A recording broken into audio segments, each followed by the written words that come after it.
ఒంగోలు మంగమూరు రోడ్లోని శ్రీ అచలానంద స్వామి ఆశ్రమం నందు కార్తీక ఏకాదశి వేడుకలను ఘనంగా నిర్వహించారు. ఈ సందర్భంగా ఆలయంలో ఏకాదశి రుద్రాభిషేక మహోత్సవ కార్యక్రమాన్ని అత్యంత భక్తి శ్రద్ధలతో చేపట్టారు.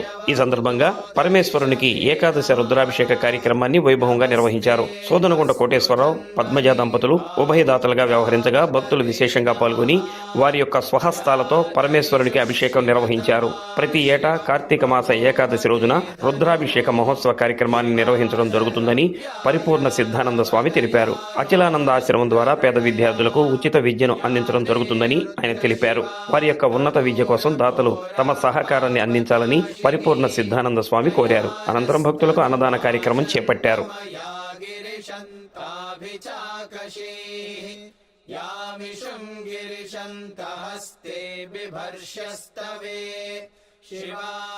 शिवाङ्गिरित्रतां कुरु माहि गुंसीः पुरुषं जगत् शिवेन वचसा त्वा गिरिशाच्छावदामसि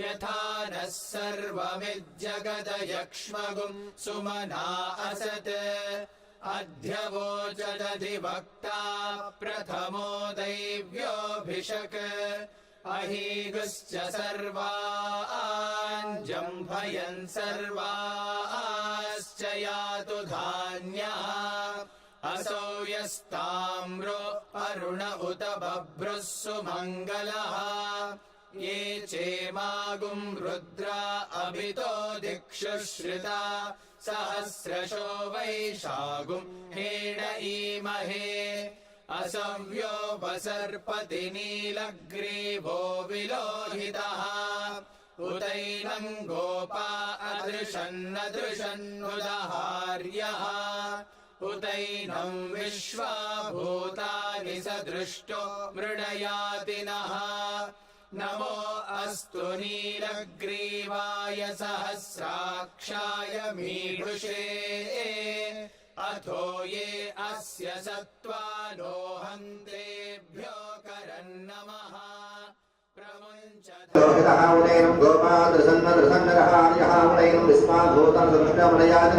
नमोस्तनीलग्रीवाय सहस्राक्षाय मीढुषे नमस्ते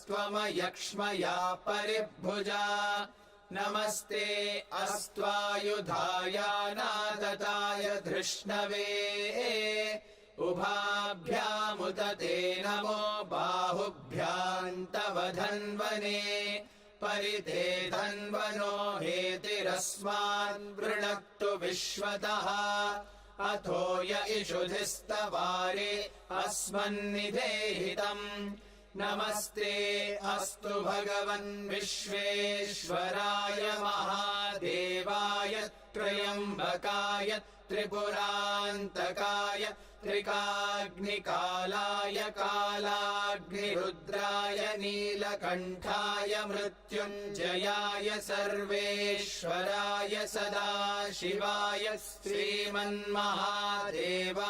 नमः नमो हिरण्यवाहवे सेनान्ये दिशां च पतये नमो नमो वृक्षेभ्यो हरिकेशेभ्यः पशूनां पतये नमो नमः सस्मिञ्जराय त्विषीमते पथीनां पतये नमो नमो बभ्लुषाय विद्याधिनेन्नानां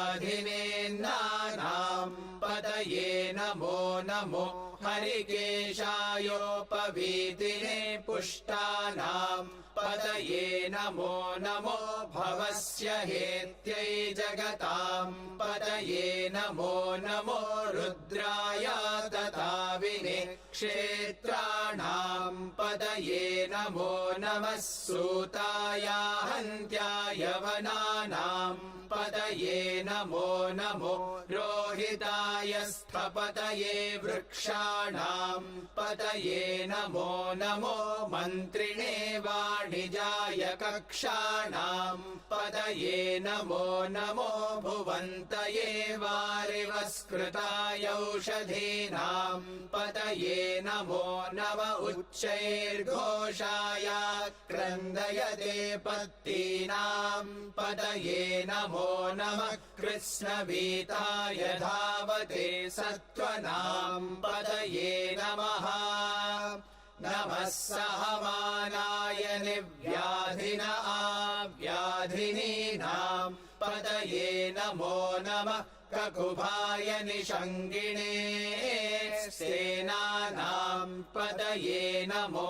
नमो निषङ्गिण इषुधिमते तस्कराणाम् पतये नमो नमो वञ्चते परिवञ्चते स्तायूनाम् पतये नमो नमो निचेरवे परिचरायारण्यानाम् पतये नमो नमः सृकाविभ्यो जिघागुंसद्भ्यो मुष्णताम् पतये नमो नमो सिमद्भ्यो नक्तञ्चरद्भ्यः प्रकृन्तानाम् पतये नमो नम उष्णीषिणे गिरिचराय कुलुञ्चानाम् पतये नमो नम इषुमद्भ्यो धन्वाविभ्यश्च वो नमो नम आतन्वानेभ्यः प्रतिदधानेभ्यश्च वो नमो नम आयच्छद्भ्यो विसृजद्भ्यश्च वो नमो नमोऽस्यद्भ्यो विद्यद्भ्यश्च वो नमो नम आसीनेभ्यः शयानेभ्यश्च वो नमो नमः स्वपद्भ्यो जाग्रद्भ्यश्च वो नमो नमस्तिष्ठद्भ्यो धावद्भ्यश्च वो नमो नमः सभाभ्यः सभापतिभ्यश्च वो नमो नमो अश्वेभ्यो अश्वपतिभ्यश्च वो नमः नम आव्याधिनीभ्यो विविध्यन्तेभ्यश्च वो नमो नम उगणाभ्यस्त्रिगुं हतेभ्यश्च वो नमो नमो गृत्सेभ्यो गृत्सपतिभ्यश्च वो नमो नमो व्रातेभ्यो व्रातपतिभ्यश्च वो नमो नमो गणेभ्यो गणपतिभ्यश्च वो नमो नमो विरूपेभ्यो विश्वरूपेभ्यश्च वो नमो नमो महद्भ्यः क्षुल्लकेभ्यश्च वो नमो नमो रतिभ्यो रथेभ्यश्च वो नमो नमो रथेभ्यो रथपतिभ्यश्च वो नमो नमः सेनाभ्यः सेनानिभ्यश्च वो नमो नमः क्षत्रुभ्यः सङ्ग्रहीतृभ्यश्च वो नमो नमस्तक्षभ्यो रथकारेभ्यश्च वो नमो नमः कुलालेभ्यः कर्मारेभ्यश्च वो नमो नमः पुञ्जिष्टेभ्यो निषादेभ्यश्च वो नमो नम इषुकृद्भ्यो धन्वकृद्भ्यश्च वो नमो नमो मृगयुभ्यः श्वनिभ्यश्च वो नमो नमश्वभ्यश्वपरिभ्यश्च वो नमः नमो भवाय च रुद्राय च नमः शर्वाय च पशुपतये च नमो नीलग्रीवाय च शितिकण्ठाय च नमः कपर्दिने च व्युक्तकेशाय च नमः सहस्राक्षाय च शतधन्वने च नमो गिरिशाय च शिपिविष्टाय च नमो मीढुष्टमाय चेषुमते च नमो ह्रस्वाय च वामनाय च नमो बृहते च वर्षीयसे च नमो वृद्धाय च संवृध्वने च नमो अग्र्याय च प्रथमाय च नमः आशवे चाजिराय च नमः शीघ्राय च शीघ्राय च नमः ऊर्म्याय चावस्वन्याय च नमः स्रोतस्याय च द्वीप्याय च नमो ज्येष्ठाय च कनिष्ठाय च नमः।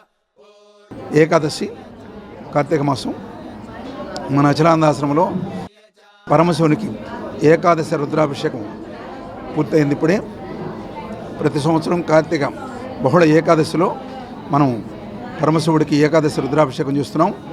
ఆయనకి అభిషేకం చాలా ఇష్టం. ఒక్క నీటి పొందు పడితే అనుగ్రహిస్తాడు ఆయన. అలాంటిది 11 రుద్రాలతో అభిషేకం చేస్తే ఎంత సంతోషిస్తాడో ఆనందిస్తాడో గ్రహించండి.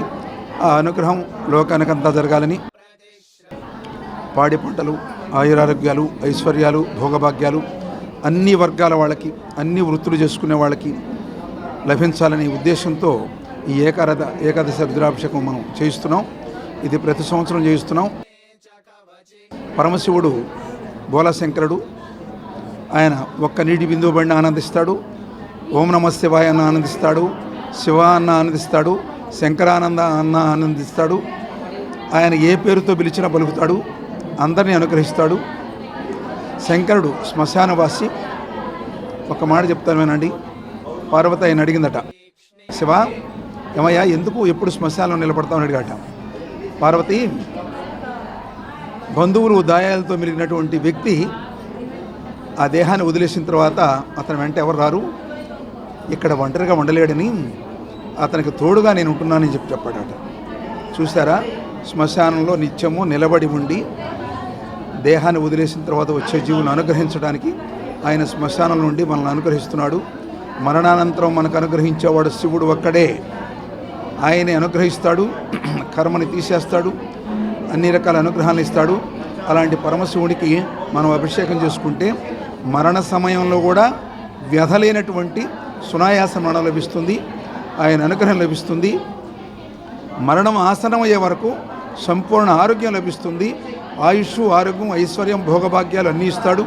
అలాంటి పరమశివుడిని అభిషేకం చేయడం ఆనందదాయకం.